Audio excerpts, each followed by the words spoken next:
All right, we are working on Module 3, Lesson 9's exit ticket, and today we were talking about partial products and how that helps us in our standard algorithm become more efficient mathematicians. So we have two problems where we're going to be using the standard algorithm, and then we have a word problem where you can choose if you want to use the standard algorithm or our partial products. Now we have two problems right here where we're modeling it with the standard algorithm, and your teacher is so nice. Let's do one of them together and you'll do one on your own. Remember, for your standard algorithm, just like addition or subtraction, we always start with our ones place and work our way out. Only instead of going top to bottom, I prefer to go bottom to top. 9 times 8. 9 times 8 is 72. So I'm going to leave the 2 ones and carry over 7 tens underneath the tens place in my top number. Then I'm going to multiply again and add what's left over. 0 times 9 is 0. 0 plus 7 more is 7.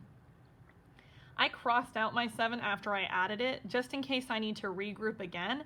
Then I won't get confused about which number to add. Finally, I'm going to go from my ones over to my hundreds. 9 times 6. 9 times 6 is 54.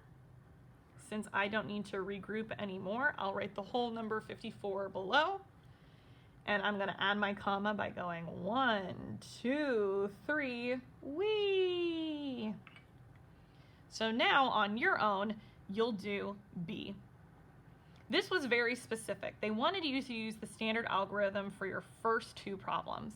But if you prefer using partial products, you can use partial products below here. Morgan is 23 years old. Her grandfather is 4 times as old. How old is her grandfather? So that's like saying if Morgan is 23 years old, represented by this tape diagram, her grandfather is 4 of Morgan's lifetimes.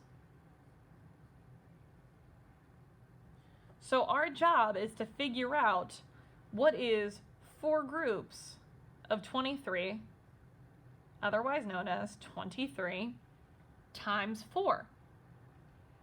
If you would rather use the partial products method that we were practicing in today's lesson, you can do that. We're going to get more practice added tomorrow, so if you felt like you weren't an expert today and you don't want to try it, that's fine. We'll get more practice tomorrow. If you'd rather use your standard algorithm, you can do that. But your job is to solve how many years and then to write the answer as a statement. Grandfather is blank years old. And there we have it. So now it's your turn. Solve our other equation and figure out how old is grandfather.